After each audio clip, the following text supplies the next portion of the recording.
13,421 প্রাথমিক শিক্ষক নিয়োগ প্রক্রিয়ায় প্রতিযোগিতা কমে যেতে পারে অনেকটাই, তবে সমস্ত ক্যাটাগরির ক্ষেত্রে নয়। SC, ST, OBC, EWS, PWD এই সমস্ত ক্যাটাগরির জন্য প্রতিযোগিতা কিন্তু হু হু করে কমে যেতে পারে। কিন্তু কিভাবে? তোমরা বিগত ভিডিওতেই দেখেছো, আমি কিন্তু জানিয়েছি যে পশ্চিমবঙ্গে অবশেষে কাস্ট সার্টিফিকেট ভেরিফিকেশান প্রক্রিয়া কিন্তু শুরু হয়ে গেছে। যাদের পুরনো কাস্ট সার্টিফিকেট রয়েছে, এসসি থাক, এসটি থাক, ওবিসি থাক, ইডাব্লিউএস থাক, যে প্রকার কাস্ট সার্টিফিকেট থাকুক না কেন, সেগুলো কিন্তু সরকার আবার পুনরায় ভেরিফিকেশান করছে এবং অনলাইন আপলোড করে দিচ্ছে। তুমি যে কোনো জায়গা থেকে যে কোনো সময়ে তোমার সেই কাস্ট সার্টিফিকেট সেটা কিন্তু ডাউনলোড করতে পারো। অর্থাৎ যে কোনো একটা চাকরির পরীক্ষায় ইন্টারভিউ দিতে গেলে সেখানে তোমার ডকুমেন্টস ভেরিফিকেশান করছে, করার সময় কিন্তু তারা ওয়েবসাইট থেকে তোমার সার্টিফিকেটটি অরিজিনাল কিনা সেটা চেক করতে পারবেন, যেটা এতদিন কিন্তু ছিল না। তো এই যে প্রত্যেকটা সার্টিফিকেট ভেরিফিকেশান প্রক্রিয়া, এখানে কিন্তু প্রচুর পরিমাণে সার্টিফিকেট বাতিল হবার প্রবণতা রয়েছে। কেন বাতিল হবে? বাতিল কিন্তু এই কারণেই হবে, প্রচুর সার্টিফিকেট রয়েছে, বিশেষ করে এসসি এবং এসটি সার্টিফিকেট, যেগুলো কিনা জালি সার্টিফিকেট। সেই সার্টিফিকেটগুলো কিন্তু অরিজিনাল নয়। শুধু তাই নয়, অনেক এরকম মানুষজন রয়েছেন যারা অ্যাকচুয়ালি এসসি বা এসটি সম্প্রদায়ভুক্ত নন, তারপরেও তার কাছে রয়েছে এসসি সার্টিফিকেট, এসটি সার্টিফিকেট, এমনকি ইডাব্লিউএস সার্টিফিকেটও কিন্তু এই মুহূর্তে অনেকেই এভাবে বের করে নিয়েছেন বলেই অনেক জায়গায় আমরা বিভিন্ন সময় দাবি দেখতে পাই। তো যখনই সঠিকভাবে ভেরিফিকেশানটা হবে, তখন দেখা যাবে কোনো একজন ক্যান্ডিডেট যখন তিনি অরিজিনাল এসসি, এসটি বা ওবিসি বা ইডাব্লিউএস ক্যাটাগরিভুক্ত নন, তখন তার সার্টিফিকেটটা কিন্তু বাতিল করে দেওয়া হবে। শুধু এভাবেই যে বাতিল করা হবে কাস্ট সার্টিফিকেট সেটা কিন্তু নয়। তাছাড়াও বহু মানুষ তারা বাংলাদেশ থেকে অবৈধভাবে ভারতে প্রবেশ করেছে, সেটা তোমরা খুব ভালোভাবেই দেখেছো। এসআইআরের ফলে তাদের নাম ভোটার তালিকা থেকে বাদ দিয়ে দেওয়া হয়েছে। যেহেতু তারা বর্তমানে ভারতের নাগরিক নন, তাই তাদের সার্টিফিকেট কিন্তু বাতিল হচ্ছে।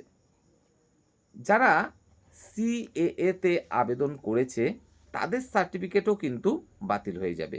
আগে ভারতের নাগরিক হবে, তারপরে তো সার্টিফিকেটের ব্যাপার আসবে, তাই না? ভারতের নাগরিকত্বের জন্য তো আবেদন করেছেন মাত্র, সেই লোকটার সার্টিফিকেট কিভাবে ভ্যালিড থাকতে পারে? অর্থাৎ প্রচুর পরিমাণে কিন্তু এসসি, এসটি, ওবিসি, ইডাব্লিউএস ইত্যাদি সার্টিফিকেট কিন্তু বাতিল হতে চলেছে নিশ্চিতভাবে। এইবার এই যে 13,421 প্রাথমিক শিক্ষক নিয়োগ প্রক্রিয়া, এখানে প্রত্যেকটা ক্যাটাগরির ক্যান্ডিডেটই রয়েছে, এসসি, এসটি, ওবিসি, ইডাব্লিউএস সকল প্রকার আবেদনও করেছো। তোমাদের এই যে ক্যান্ডিডেট যারা আবেদন করেছো, তাদের মধ্যেই এমন ক্যান্ডিডেট অবশ্যই থাকতে পারে যে প্রকৃত ভারতীয় নন, সিএ এর জন্য সবেমাত্র আবেদন করেছেন, এখনও নাগরিকত্ব পাননি। তো তার সার্টিফিকেট কিভাবে ভ্যালিড থাকে?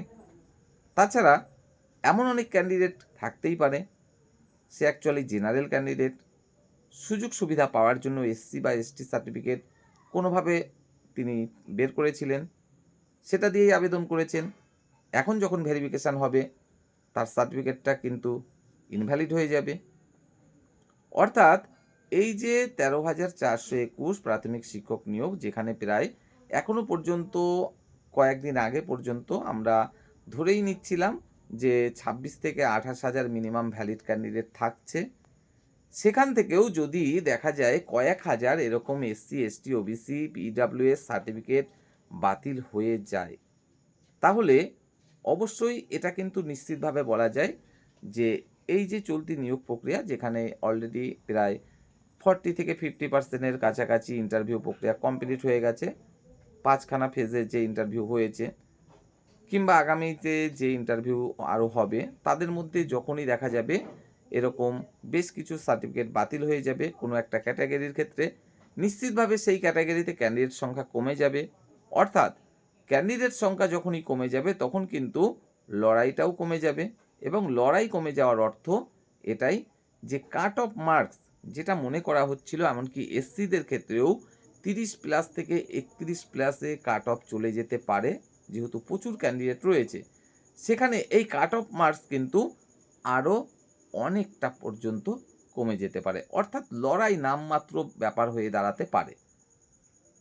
আর এসটিদের ক্ষেত্রে তো এমনিতেই প্রত্যেকে চাকরি পাবে, আরও যদি কিছু সার্টিফিকেট বাতিল চলে যায় তাহলে তো বুঝতেই পারছো। ইডাব্লিউএস ইদানিংকালে আমরা দেখছি প্রচুর সার্টিফিকেট কিন্তু বের করা হয়েছে। অ্যাকচুয়ালি তারা ইডাব্লিউএসের মধ্যে পড়েন কি পড়েন না তা কিন্তু আমরা নিশ্চিতভাবে বলতে পারি না।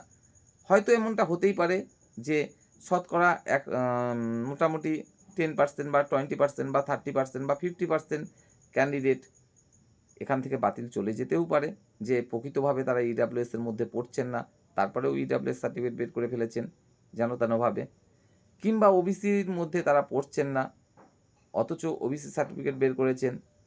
তাছাড়া ওবিসি সংক্রান্ত বিষয় নিয়ে তো আলাদা একটা ব্যাপার অবশ্যই রয়েছে। ওবিসি সার্টিফিকেট অলরেডি বাতিল হয়েও গেছে সরকারি কোর্টের অর্ডারের পরিপ্রেক্ষিতে। তো শেষমেশ বিষয়টা ঠিক এরকম দাঁড়াচ্ছে, এই যে চলতি প্রাথমিক শিক্ষক নিয়োগ 13,421, যদিও বা সরকারের পক্ষ থেকে এখনও কোনো রকম নোটিফিকেশান জারি করা হয়নি, বা সরকারের কোনো মন্ত্রী এখনও পরিষ্কারভাবে কিছুই বলেননি যে এই নিয়োগ প্রক্রিয়াটা বাতিল করে দেওয়া হলো বা নতুনভাবে হবে, বা যতটা হয়েছে সেখান থেকেই হবে, কোনো কিছু মুখ খোলেননি। যেহেতু প্রাথমিক শিক্ষা পর্ষদের যে সভাপতি চেঞ্জ হতে চলেছে, এবং চেঞ্জ হওয়ার পরে আমরা আরও পরিষ্কারভাবে কিন্তু এই বিষয়টা জানতে পারবো যে এই নিয়োগ প্রক্রিয়াটা অ্যাকচুয়ালি কী হতে চলেছে। তবে এই যে সার্টিফিকেট ভেরিফিকেশান বিভিন্ন রকম, এখানে প্রচুর সার্টিফিকেট বাতিল যাবে এটুকু তোমরা নিশ্চিত থাকতে পারো, এবং সেই সার্টিফিকেটের মধ্যে এমন বেশ কিছু ক্যান্ডিডেট অবশ্যই পাওয়া যাবে বিভিন্ন ক্যাটাগরির ক্ষেত্রে যারা এই নিয়োগ প্রক্রিয়াতেও অংশগ্রহণ করেছে, আর তারা বাতিল যাওয়ার অর্থ এটাই প্রতিযোগিতা কমা, অর্থাৎ কাট অফ মার্কস কমে যাওয়া। তো যাই হোক, আমরা তারপরেও আশা রাখবো যে এই যে অনগোয়িং নিয়োগ প্রক্রিয়াটা এটা যেন মানে নতুন থেকে আবার শুরু করা না হয়, যেমনটা অর্ধেক হয়ে গেছে সেখান থেকেই যেন শুরু করা হয়। তাতে কি হবে, সময়টা কম লাগবে, এবং যারা অলরেডি ভালো ইন্টারভিউ দিয়ে ফেলেছে, ভালো পরীক্ষা দিয়ে ফেলেছে, তাদের নতুনভাবে আবার শুরু করতে গিয়ে বঞ্চিত হয়ে যাওয়ার যে ভয়টা সেটা কিন্তু থাকবে না। তো যাই হোক, যেটাই হবে ভালোর জন্য হবে, আশা করি সরকার সঠিক সিদ্ধান্ত নেবেন। তো ভিডিওটি এই পর্যন্তই, যদি ভালো লাগে অবশ্যই শেয়ার করবেন।